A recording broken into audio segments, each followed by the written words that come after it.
Then he brings another argument from Amaziah, who fled to Lachish. But the people sent thither and slew him there. Lethington doubted whether they did well or not. He answered, quote, "Where I find execution according to God's law, and God himself not accuse the doers, I dare not doubt of the equity of their cause. And it appears God gave them sufficient evidence of his approving the fact, for he blessed them with peace and prosperity." But prosperity does not always prove that God approves the fact. Yes, when the acts of men agree with the law and are rewarded according to the promise in that law, then the prosperity succeeding the fact is a most infallible assurance that God hath approved it.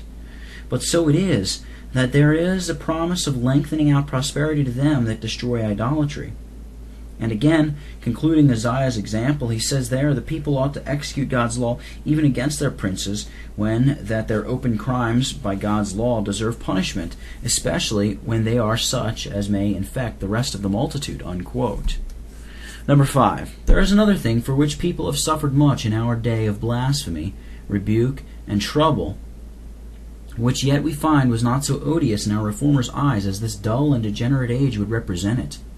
That in some cases it is lawful and laudable for private persons, touched with the zeal of God and love to their country and respect to justice trampled upon by tyrants, to put forth their hand to execute righteous judgment upon the enemies of God and mankind, intolerable traitors, murderers, idolaters, when the ruin of the country, destruction of religion and liberty, and the wrath of God is threatened, in and for the impunity of that vermin of villains, and may be averted by their destruction, always suppose that these whose office it is to do it decline their duty. The mind of our reformers as to this is manifest, both in their practice and opinion. We heard before of the slaughter of Cardinal Beaton and of the fiddler Rizzio. We shall find both commended by Mr. Knox, giving account how these that were carried captives to France for this cause from St. Andrews were delivered. Quote, "This, saith he, we write to let the posterity to come to understand how potently God wrought in preserving and delivering of those that had but a small knowledge of the truth, and for the love of the same hazarded all, that if we in our days, or our posterity that shall follow, shall see a dispersion of such as oppose themselves to impiety, or take upon them to punish the same, otherwise than laws of men will permit, if such shall be left of men, yea, as it were despised and punished of God, yet let us not damn the persons that punish vice, and that for just cause, nor yet despair, but that the same God that dejects will raise up again the persons dejected to his glory and their comfort, and to let the world understand in plain terms what we mean, that great abuser of this commonwealth, that polutron and vile knave Davy, was justly punished March 9th, 1565, by the counsel and hands of James Douglas, Earl of Morton, Patrick Lord Lindsay, etc., who for their just act and most worthy of all praise are now unworthily left of all their brethren. Unquote. This is not only commended by the author alone, but we find it concluded by all the brethren at that time, when the Queen brought in the idol of the Mass again, and the proud Papists began to avow it. Then let it be marked that, quote, "the brethren universally offended, and espying that the Queen by proclamation did but delude them, determined to put to their own hands and to punish for example of others, and so some priests in the Westland were apprehended. Imitation was made to others as to the abbot of Cosragnel, the patron of Sanoir, and such that they should neither complain to the Queen nor council, but should execute the punishment that God has appointed to the idolaters of his law, by such means as they might, wherever they should be apprehended." Unquote. Upon this, the Queen sent for Mr. Knox and dealt with him earnestly, that he would be the instrument to persuade the people not to put hand to punishment.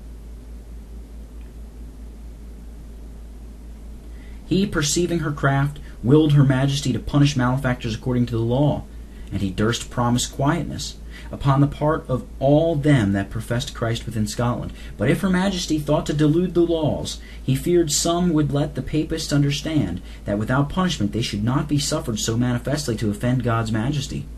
"Will ye," saith she, allow they shall take my sword in their hand?" Quote, "The sword of justice," said he, "madam, is God's, and is given to princes and rulers for one end, which if they transgress, sparing the wicked, and oppressing the innocents, they that in the fear of God execute judgment where God hath commanded, offend not God, though kings do it not. The examples are evident, for Samuel spared not to slay Agag, the fat and delicate king of Amalek, whom King Saul had saved. Neither spared Elijah, Jezebel's false prophets, and Baal's priests, albeit that King Ahab was present.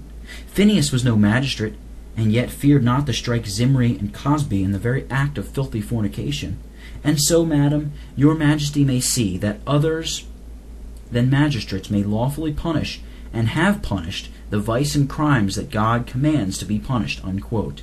He proved it also at more length in his appellation from Deuteronomy 13, quote, "If thy brother solicit thee secretly, saying, Let us go serve other gods, consent not to him. Let not thine eye spare him, but kill him. Let thy hand be first upon him, and afterward the hand of the whole people." Unquote. Of these words of Moses, two things appertaining to our purpose are to be noted. Quote, "The first is, that such as solicit only to idolatry ought to be punished to death, without favor or respect of person. For he that will not suffer man to spare his son, wife, etc., will not wink at the idolatry of others, of what state or condition soever they be. It is not unknown that the prophets had revelations of God, which were not common to the people. Now, if any man might have claimed any privilege from the rigor of the law, or might have justified his fact, it should have been the prophet. But God commands that the prophet that shall so solicit the people to serve strange gods shall die the death, notwithstanding that he alleges for himself dream, vision, or revelation, because he teacheth apostasy from God. Hereby it may be seen that none provoking the people to idolatry ought to be exempted from the punishment of death. Evident it is that no state, condition, nor honor can exempt the idolater from the hands of God when he shall call him to an account. How shall it then excuse the people that they, according to God's command, punish not to death such as shall solicit or violently draw the people to idolatry? The second is, that the punishment of such crimes as idolatry, blasphemy, and others that touch the majesty of God, doth not appertain to kings and chief rulers only, but also to the whole body of the people, and to every member of the same, according to the vocation of every man, and according to that possibility and occasion which God doth minister, to revenge the injury done against his glory. And that doth Moses more plainly speak in these words of the same chapter. Quote, "If any city which the Lord our God giveth thee, thou shalt hear this bruit, there are some men, sons of Belial," unquote. Plain it is that Moses speaks not, nor giveth charge to kings, rulers, and judges only, but he commands the whole body of the people, yea, and every member of the same, according to their possibility. And who dare be so impudent as to deny this to be most reasonable and just? For seeing God had delivered the whole body from bondage, and to the whole multitude had given his law, and to the 12 tribes had distributed the land of Canaan, was not the whole and every member indebted to confess the benefits of God, and to study to keep the possession received, which they could not do, except they kept the religion established, and put out iniquity from amongst them? To the carnal man this may seem to be a rigorous and severe judgment, and even the infants there should be appointed to the cruel death. And as concerning the city and spoil of the same, man's reason cannot think but that it might have been better bestowed than to be consumed. But in such cases let all creatures stoop and desist from reasoning, when commandment is given to execute his judgment.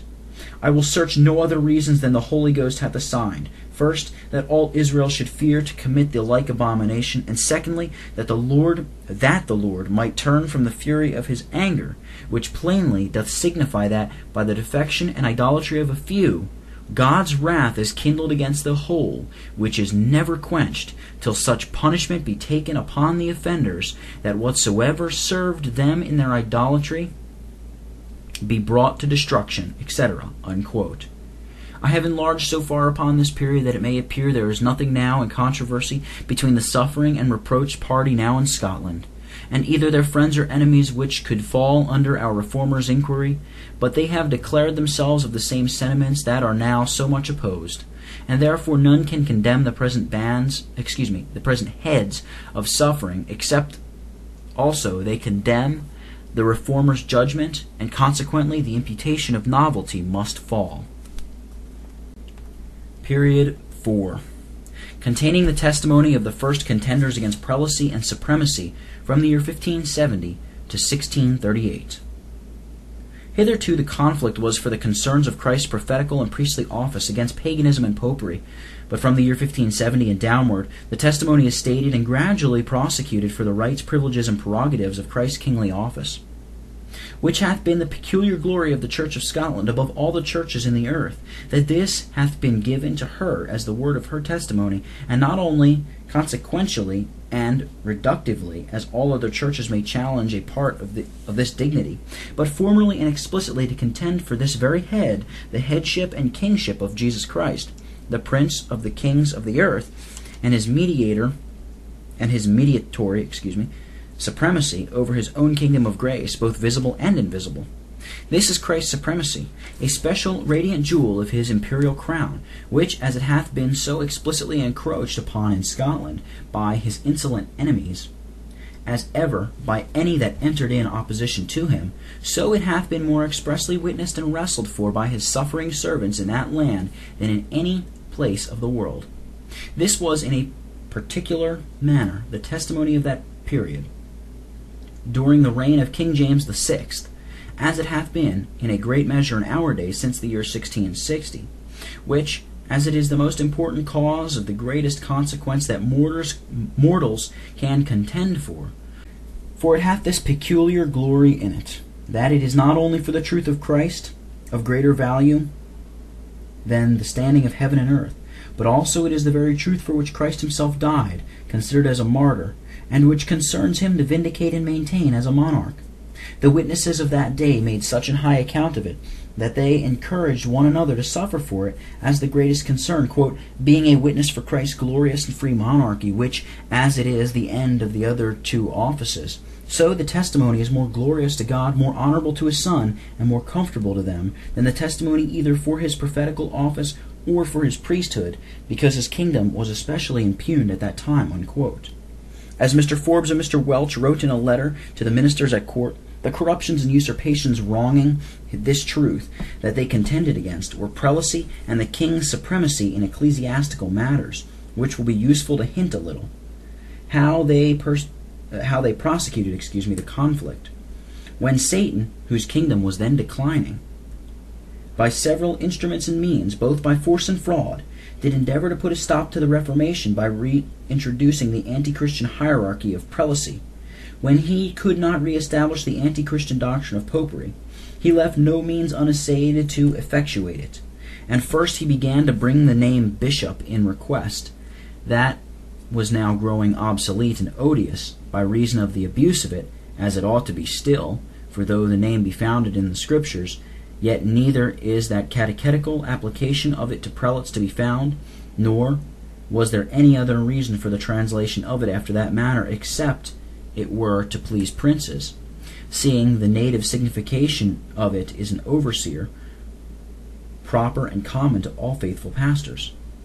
And indeed his first essay reached little further than the bare names, for they were to be rejected too, and tried by assemblies, and hardly had so much power as superintendents before. But it was a fine court juggle for noblemen to get the church revenues into their hands, by restoring the ecclesiastical titles and obtaining from the titulars either temporal lands or pensions to their dependers. So they were only tolken bishops, a calfskin to cause the cow give milk. Yet though this in our day would have been thought tolerable, the faithful servants of Christ did zealously oppose it. Mr. Knox denounced anathema to the giver and anathema to the receiver, and the following assembly condemned the office itself, quote, as having no sure warrant, authority, nor ground in the book of God, but brought in by the folly and corruption of men's invention to the overthrow of the church, and ordained all that brooked the office to demit simpliciter, and to desist and cease from preaching while they received de novo admission from the General Assembly under the pain of excommunication." Unquote.